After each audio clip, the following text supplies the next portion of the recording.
નમસ્કાર.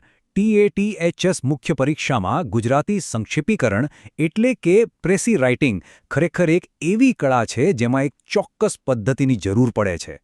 આજના વિશ્લેષણમાં આપણે મૂળ સ્ત્રોતમાંથી તારવેલી એકદમ સચોટ અને માળખાગત બ્લૂપ્રિન્ટને ડીકોડ કરીશું. ચાલો સીધી શરૂઆત કરીએ. હવે સૌથી પહેલો અને મહત્વનો પ્રશ્ન એ થાય કે આ સંપૂર્ણ TATHS સંક્ષેપીકરણ માટે કયું ચોક્કસ માળખું જરૂરી છે. આ પરીક્ષામાં સફળ થવા માટે ઉમેદવારોએ ખરેખર કયા નિયમોમાં રહીને કામ કરવું પડે છે. આજે આપણે આ જડબેસલાક જવાબ શોધવાનો છે, અને તે પણ બિલકુલ સરળ ભાષામાં. આજના આપણા આ સેશનનો ક્રમ કંઈક આવો રહેશે. પહેલું TATHS સંક્ષેપીકરણનો પરિચય, ત્યારબાદ સ્ટેપ 1 મુખ્ય વિષય, સ્ટેપ 2 મુખ્ય મુદ્દાઓ, સ્ટેપ 3 અંતિમ પેરેગ્રાફ અને છેલ્લે એક ફાઇનલ રિવ્યૂ એટલે કે અંતિમ સમીક્ષા. જુઓ, અહીં એક માસ્ટર બ્લૂપ્રિન્ટ સ્પષ્ટપણે દેખાઈ રહી છે. આખી પ્રક્રિયાના 3 સીધા સ્ટેપ્સ છે. 1. પેસેજને ધ્યાનથી વાંચો અને મુખ્ય વિષય ઓળખો. 2. 3 થી 4 મુખ્ય મુદ્દાઓ બુલેટ પોઇન્ટમાં લખો. અને 3. આ મુદ્દાઓને 80 થી 100 શબ્દમાં જોડીને એક જ પેરેગ્રાફ બનાવો. દરેક સ્ટેપનું આપણે ઝીણવટભર્યું વિશ્લેષણ કરવાના છીએ. તો ચાલો સૌથી પહેલા વિભાગ તરફ આગળ વધીએ. TATHS સંક્ષેપીકરણનો પરિચય અને તેનો મુખ્ય ઉદ્દેશ્ય. અહીં મૂળ સ્ત્રોતની સૂચના એકદમ સ્પષ્ટ છે.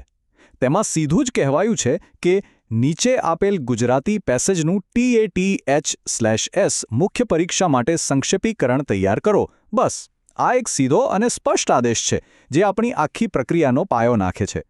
કોઈ જ અટકળો નહીં, માત્ર ચોક્કસ કામગીરી. હવે પહોંચીએ સ્ટેપ 1 પર.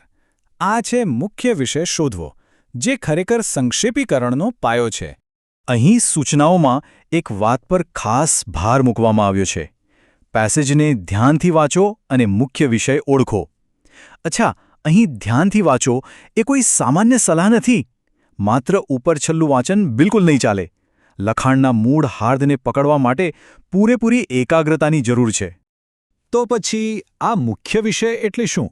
સરળ શબ્દોમાં કહીએ તો આ મૂળ ફકરાનો એવો કેન્દ્રીય વિષય, મૂળભૂત વિચાર અથવા પ્રાથમિક હેતુ છે જે લેખક ખરેખર આપણા સુધી પહોંચાડવા માંગે છે. આ કેન્દ્રીય વિષયને પકડ્યા વિના આગળનું એક પણ કદમ ભરવું અશક્ય છે. સમજો કે આખી ઇમારત આ જ પાયા પર ટકેલી છે. પાયો નંખાઈ ગયા પછી વારો આવે છે સ્ટેપ 2નો.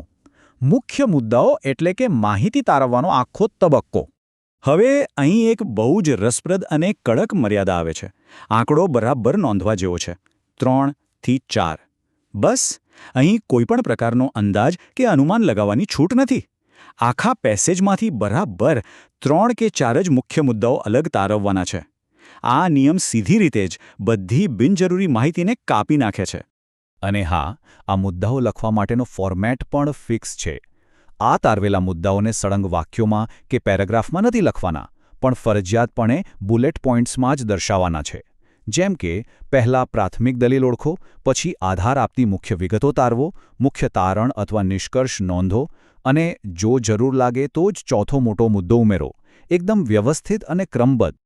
આટલું થયા પછી આપણે અંતિમ ચરણ પર આવીએ છીએ.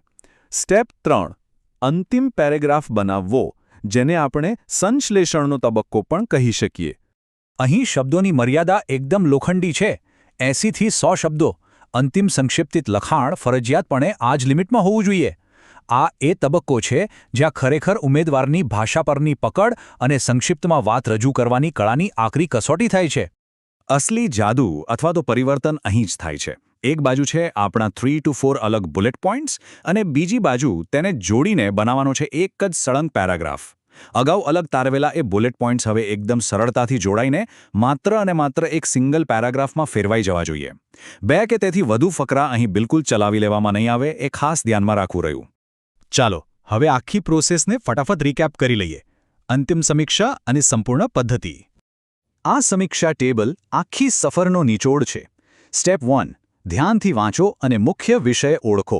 સ્ટેપ 2 મુદ્દાઓ તારો, જેની મર્યાદા છે માત્ર 3 થી 4 બુલેટ પોઇન્ટ્સ. અને સ્ટેપ 3 આ બધાને જોડો અને 80 થી 100 શબ્દોમાં માત્ર એક જ પેરાગ્રાફ બનાવો. આપણે સ્પષ્ટ જોઈ શકીએ છીએ કે કેવી રીતે દરેક ક્રિયા સાથે એક અત્યંત ચોક્કસ નિયમ જોડાયેલો છે. આ છે પરફેક્ટ બ્લુપ્રિન્ટ. છેલ્લે એક વિચારવા જેવો સવાલ થાય. જ્યારે કોઈ પેસેજને આવી કડક 100 શબ્દોની મર્યાદામાં તેના મૂળ હાર્દમાં ઘટાડવામાં આવે છે ત્યારે ખરેખર શું બાકી રહે છે? આ સખત માળખું લખનારને મૂળ લખાણનું નગ્ન અને સચોટ સત્ય શોધવાની ફરજ પાડે છે. જ્યારે બધો જ કચરો કે વધારાની માહિતી દૂર થઈ જાય ત્યારે જે બચે છે, શું તે જ ખરું જ્ઞાન નથી? આશા છે કે આજના આ વિશ્લેષણથી સંક્ષેપીકરણની આખી ગેમ બરાબર સમજાઈ ગઈ હશે.